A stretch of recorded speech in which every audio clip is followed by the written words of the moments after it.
ಸ್ನೇಹಿತರೆ, ಇವತ್ತಿನ ವಿಡಿಯೋ ಅಂತೂ ತುಂಬಾನೇ ಇಂಪಾರ್ಟೆಂಟ್ ಅಂತಾನೆ ತಿಳ್ಕೊಳ್ಳಿ. ಯಾಕಂದ್ರೆ ಇವತ್ತಿನ ಈ ವಿಡಿಯೋದಲ್ಲಿ ನಿಮ್ಗೆ ವಾರಂಟ್ ಅಂದ್ರೇನು, ಸ್ಥಳ ಮಹಾಜರು ಅಂದ್ರೇನು, ಪೊಲೀಸ್ ಕಸ್ಟಡಿ ಅಂದ್ರೇನು, ಮ್ಯಾಜಿಸ್ಟ್ರೇಟ್ ಅಂದ್ರೆ ಯಾರು, ನ್ಯಾಯಾಂಗ ಬಂಧನ ಅಂದ್ರೇನು, ಈ ಎಲ್ಲ ಕೆಲವು ಮಾಹಿತಿಯನ್ನ ಇವತ್ತಿನ ಈ ವಿಡಿಯೋದಲ್ಲಿ ನಿಮ್ಗೆ ತಿಳಿಸ್ಕೊಡ್ತಾ ಇದ್ದೀನಿ. ಮೊದಲನೇದಾಗಿ ವಾರಂಟ್.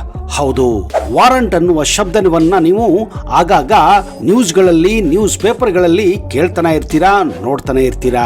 ಹಾಗಾದ್ರೆ ಈ ವಾರಂಟ್ ಅಂದ್ರೇನು, ವಾರಂಟ್ ಯಾವುದಕ್ಕೆ ಬಳಸಲಾಗುತ್ತದೆ, ವಾರಂಟ್ ಅನ್ನ ಯಾರಿಗೆ, ಯಾವಾಗ, ಎಲ್ಲಿ ಕೊಡಲಾಗುತ್ತದೆ, ವಾರಂಟ್ ಯಾಕೆ ಬೇಕು, ಬನ್ನಿ ಈ ಎಲ್ಲ ಒಂದೊಂದು ಮಾಹಿತಿಯನ್ನ ಈಗ ತಿಳಿದುಕೊಳ್ಳೋಣ.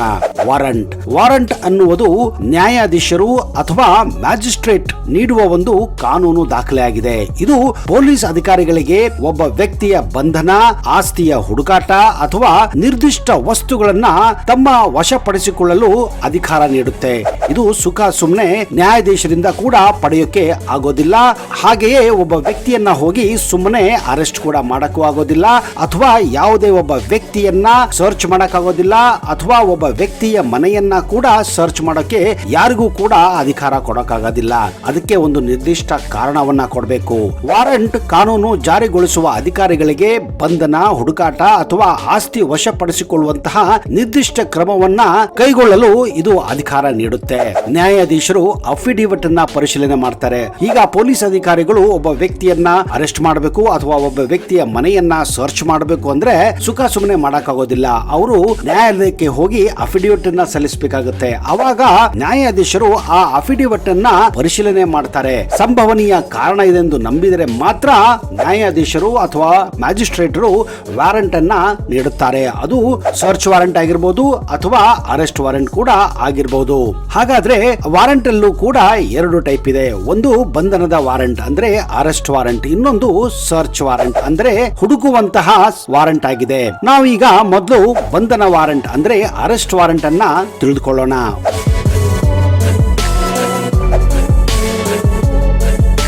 ಒಬ್ಬ ವ್ಯಕ್ತಿಯನ್ನ ಬಂಧಿಸಿ ನ್ಯಾಯಾಲಯಕ್ಕೆ ತರುವಂತಹ ಆದೇಶವೇ ಈ ಅರೆಸ್ಟ್ ವಾರಂಟ್ ಅಥವಾ ಬಂಧನದ ವಾರಂಟ್ ಆಗಿದೆ. ಅಪರಾಧದ ಬಗ್ಗೆ ನಿರ್ದಿಷ್ಟ ಮಾಹಿತಿಯ ಆಧಾರದ ಮೇಲೆ ಇದನ್ನ ನೀಡಲಾಗುತ್ತದೆ. ಅದು ವ್ಯಕ್ತಿಯನ್ನ ಬಂಧಿಸಲು ಸಮಂಜಸವಾದ ಕಾರಣವನ್ನ ನೀವು ಒದಗಿಸಬೇಕು. ಸುಖ ಸುಮ್ಮನೆ ಒಬ್ಬ ವ್ಯಕ್ತಿಯನ್ನ ಹೋಗಿ ರಾತ್ರೋರಾತ್ರಿ ಅವನು ಮಲಗಿದ್ದಾಗ ಅವನ ಮನೆಗೆ ಹೋಗಿ ಎತ್ಕೊಂಡ್ ಬರೋದಲ್ಲ.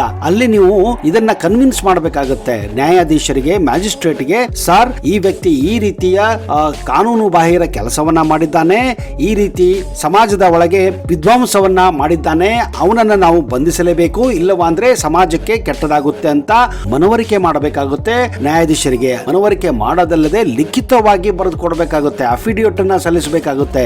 ಆ ನಂತರ ನ್ಯಾಯಾಧೀಶರು ಅದನ್ನ ಸುಖ ಸುಮ್ಮನೆ ಕೊಡೋದಿಲ್ಲ. ಅವರು ಕೂಡ ಅದನ್ನ ಓದುತ್ತಾರೆ, ಪರಿಶೀಲನೆ ಮಾಡುತ್ತಾರೆ. ಅದಾದ ನಂತರ ಅವರು ಒಂದು ಅರೆಸ್ಟ್ ವಾರಂಟ್ ಅನ್ನ ಕೊಡುತ್ತಾರೆ.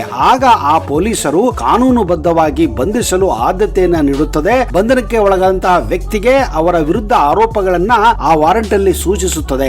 ಆಗ ನ್ಯಾಯಾಧೀಶರು ಅದನ್ನೆಲ್ಲ ಪಡೆದುಕೊಂಡು ಆಮೇಲೆ ಅವರು ಒಂದು ವಾರಂಟ್ ಅನ್ನ ಅಂದ್ರೆ ಅರೆಸ್ಟ್ ವಾರಂಟ್ ಅನ್ನ ಪೊಲೀಸರ ಕೈಗೆ ಕೊಡುತ್ತಾರೆ. ಅದೊಂದು ಪೇಪರ್ ನಲ್ಲಿ ಇರುತ್ತೆ. ಆ ಒಂದು ಅರೆಸ್ಟ್ ವಾರಂಟ್ ಅನ್ನ ತೆಗೆದುಕೊಂಡು ಹೋಗಿ ಪೊಲೀಸರು ಏನ್ ಮಾಡ್ಬೇಕಪ್ಪ ಅಂದ್ರೆ ಆ ವ್ಯಕ್ತಿಯ ಬಳಿ ಹೋಗ್ಬಿಟ್ಟು, ನೋಡಪ್ಪ, ನಿನ್ನ ಬಗ್ಗೆ ಅರೆಸ್ಟ್ ವಾರಂಟ್ ಇದೆ, ನಾವು ನಿನ್ನನ್ನ ಈಗ ಅರೆಸ್ಟ್ ಮಾಡಕ್ಕೆ ಬಂದಿದ್ದೀವಿ, ನೀವು ನಮ್ಮ ಜೊತೆ ಬರಲೇಬೇಕು. ಪೊಲೀಸ್ ಠಾಣೆಗೆ ಬಂದ ನಂತರ ಆ ವ್ಯಕ್ತಿಯನ್ನ ವಿಚಾರಣೆ ಮಾಡಲಾಗುತ್ತೆ. ಸೊ ಒಬ್ಬ ವ್ಯಕ್ತಿಯನ್ನ ಪೊಲೀಸ್ ಠಾಣೆಗೆ ಕರೆತಂದು ವಿಚಾರಣೆ ಮಾಡೋಕೆ ನಿಮಗೆ ಅಧಿಕಾರ ಬೇಕು ಅಂದ್ರೆ, ಪೊಲೀಸರಿಗೂ ಹೇಳ್ತಾ ಇದ್ದೀನಿ ನಾನು, ಅಧಿಕಾರ ಬೇಕೆಂದ್ರೆ ಅವರು ಮ್ಯಾಜಿಸ್ಟ್ರೇಟ್ ಇಂದ ಈ ರೀತಿ ಒಂದು ವಾರಂಟ್ ಪೇಪರ್ ಅನ್ನ ತೆಗೆದುಕೊಂಡು ಬರಬೇಕು. ಆಮೇಲೆ ಮಾತ್ರ ನೀವು ಹೋಗ್ಬಿಟ್ಟು ಒಬ್ಬ ವ್ಯಕ್ತಿಯನ್ನ ಅರೆಸ್ಟ್ ಮಾಡಬಹುದಾಗಿದೆ. ಹೌದು, ನಿಮಗೂ ಕೂಡ ಒಂದು ವೇಳೆ ಯಾರಾದ್ರೂ ಪೊಲೀಸ್ ಬಂದು ಸುಮ್ಮನೆ ನಿಮ್ಮನ್ನ ಅರೆಸ್ಟ್ ಮಾಡ್ತೀನಿ ಅಂದ್ರೆ ಸಾಧ್ಯ ಇಲ್ಲ. ಕೆಲವೊಂದು ಕೇಸ್ಗಳಲ್ಲಿ ಅವರು ಅರೆಸ್ಟ್ ಮಾಡಬಹುದು. ಅಂದ್ರೆ ನೀವೇನಾದ್ರೂ ತುಂಬಾನೇ ದೊಡ್ಡ ಕ್ರೈಮ್ ಮಾಡಿದ್ರೆ ವಿದೌಟ್ ಮ್ಯಾಜಿಸ್ಟ್ರೇಟ್ ಆರ್ಡರ್, ವಿದೌಟ್ ನ್ಯಾಯಾಧೀಶರ ಒಂದು ಪರವಾನಗಿ ಇಲ್ಲದೆ ಅರೆಸ್ಟ್ ಮಾಡಬಹುದು. ಆದ್ರೆ ಕೆಲವೊಂದು ಕ್ಷುಲ್ಲಕ ಕಾರಣಕ್ಕಾಗಿ ಸುಖ ಸುಮ್ಮನೆ ಹೋಗಿ ಒಬ್ಬ ವ್ಯಕ್ತಿಯನ್ನ ನೀವು ಡಿಸ್ಟರ್ಬ್ ಮಾಡಕ್ಕೆ ಸಾಧ್ಯ ಇಲ್ಲ. ಅದಕ್ಕೆ ನೀವು ಅರೆಸ್ಟ್ ವಾರಂಟ್ ಅನ್ನ ಮ್ಯಾಜಿಸ್ಟ್ರೇಟ್ ಅಥವಾ ನ್ಯಾಯಾಧೀಶರಿಂದ ಪಡೆದುಕೊಂಡು ಬರಲೇಬೇಕು. ಆಮೇಲೆ ನೀವು ಅವರನ್ನ ಅರೆಸ್ಟ್ ಮಾಡಬಹುದು.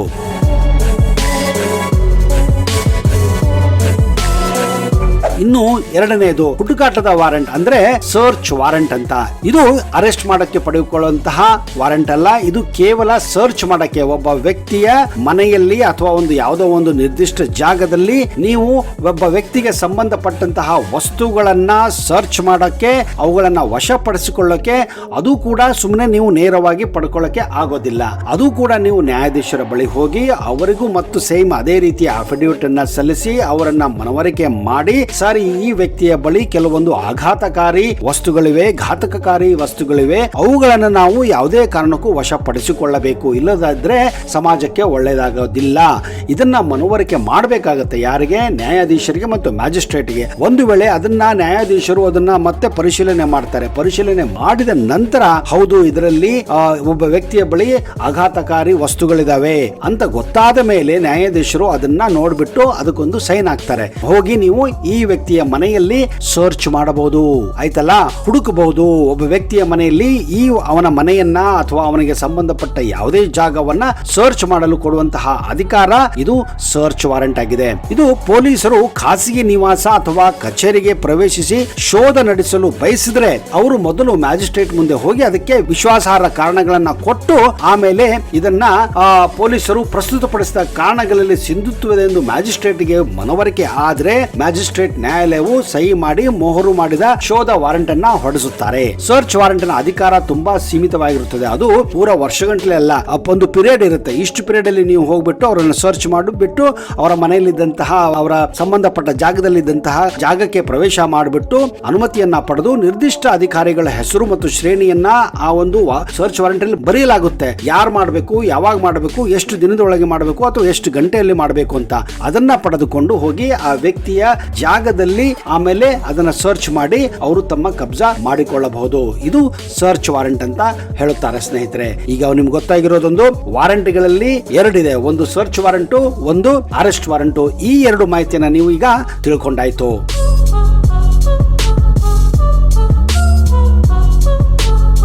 ಸ್ಥಳ ಮಹಜರು. ಹೌದು ಸ್ನೇಹಿತರೆ, ಒಮ್ಮೆ ನ್ಯಾಯಾಧೀಶರಿಗೆ ಅಥವಾ ಮ್ಯಾಜಿಸ್ಟ್ರೇಟ್ಗೆ ಸಶಕ್ತ ಕಾರಣಗಳನ್ನ ಕೊಟ್ಟು, ತಕ್ಕ ಕಾರಣಗಳನ್ನ ಕೊಟ್ಟು ಒಬ್ಬ ವ್ಯಕ್ತಿಯನ್ನ ಅರೆಸ್ಟ್ ಮಾಡಿ ಆಮೇಲೆ ಆ ವ್ಯಕ್ತಿ ಯಾವ ರೀತಿಯ ತಪ್ಪುಗಳನ್ನ ಮಾಡಿದ್ದ, ಕ್ರೈಮ್ಗಳನ್ನ ಮಾಡಿದ್ದ, ಅಪರಾಧಗಳನ್ನ ಮಾಡಿದ್ದ, ಎಲ್ಲಿ ಮಾಡಿದ್ದ, ಯಾವಾಗ ಮಾಡಿದ್ದ ಅನ್ನೋದನ್ನ ತಿಳಿದುಕೊಳ್ಳೋದೇ ಸ್ಥಳ ಮಹಜರು. ಈ ಸ್ಥಳ ಮಹಜರು ಇದಕ್ಕೆಲ್ಲ ಸಹಾಯ ಮಾಡುತ್ತದೆ. ಸ್ಥಳ ಮಹಜರು ಅಂದ್ರೆ ಒಂದು ಸ್ಥಳದಲ್ಲಿ ನಡೆದ ಘಟನೆಯ ಸತ್ಯಾಸತ್ಯತೆಗಳನ್ನ ಪಂಚಾಯಿತಿ ಅಥವಾ ಅಧಿಕಾರಿಗಳ ಸಮ್ಮುಖದಲ್ಲಿ ಪರಿಶೀಲನೆ ಮಾಡೋದು, ಸಂಗ್ರಹಿಸಿದ ದತ್ತಾಂಶಗಳನ್ನ ದಾಖಲೆ ರೂಪದಲ್ಲಿ ಸಿದ್ಧಪಡಿಸುವ ಒಂದು ಕ್ರಿಯೆಯಾಗಿದೆ. ಇದು ಸಾಮಾನ್ಯವಾಗಿ ಪೊಲೀಸರು ಒಂದು ಸ್ಥಳಕ್ಕೆ ಭೇಟಿ ನೀಡಿ ಅಲ್ಲಿ ದೊರೆತಂತಹ ವಸ್ತುಗಳನ್ನ, ಸಾಕ್ಷಿಗಳನ್ನ ಮತ್ತು ಇತರ ಸಂಗತಿಗಳನ್ನ ಗುರುತಿಸಿ ದಾಖಲಿಸುವ ಒಂದು ಪ್ರಕ್ರಿಯೆಯಾಗಿದೆ. ಸ್ಥಳ ಮಹಜರಿನ ಪ್ರಮುಖ ಅಂಶಗಳು ಈ ರೀತಿ ಇದೆ.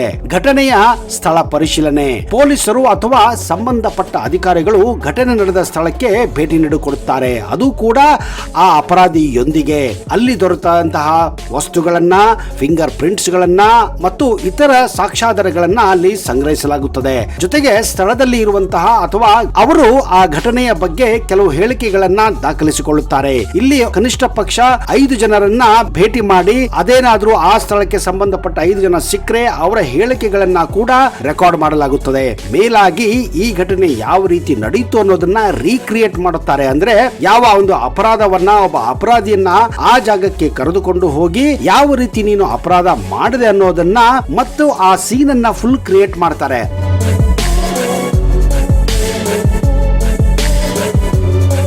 ಆ ಒಬ್ಬ ಅಪರಾಧಿ, ಸರ್ ನಾನು ಇಲ್ಲಿ ಬಂದೆ, ಅಲ್ಲಿ ಒಬ್ಬ ವ್ಯಕ್ತಿ ಇದ್ದ, ಅವನನ್ನ ನಾನು ಕೊಲೆ ಮಾಡದೆ, ಈ ರೀತಿ ಕೊಲೆ ಮಾಡದೆ, ಇಲ್ಲೇ ಅವನು ಸತ್ತೋದ, ಈ ರೀತಿ ವಿಷಯಗಳನ್ನ ಮತ್ತೆ ಆ ಸೀನ್ ಅನ್ನ ರೀಕ್ರಿಯೇಟ್ ಮಾಡೋದಕ್ಕೆ ಸ್ಥಳ ಮಹಜರು ತುಂಬಾನೇ ಇಂಪಾರ್ಟೆಂಟ್ ಆಗಿರುತ್ತದೆ. ಈ ಘಟನೆಯನ್ನ ಮತ್ತೆ ಎಲ್ಲವನ್ನ ಚಿತ್ರೀಕರಣ ಕೂಡ ಮಾಡಲಾಗುತ್ತದೆ. ಕೆಲವೊಮ್ಮೆ ಹಿಂದೆ ಬರೀ ಫೋಟೋಗ್ರಾಫ್ಸ್ ತೆಗಿತಾ ಇದ್ರು, ಈಗ ವಿಡಿಯೋ ಮಾಡೋಕೆ ಸಹಿತ ಅವಕಾಶವನ್ನ ಕೊಡಲಾಗಿದೆ ಮತ್ತು ನಕ್ಷೆಯನ್ನ ಕೂಡ ಅಲ್ಲಿ ಸಿದ್ಧಪಡಿಸಲಾಗುತ್ತದೆ.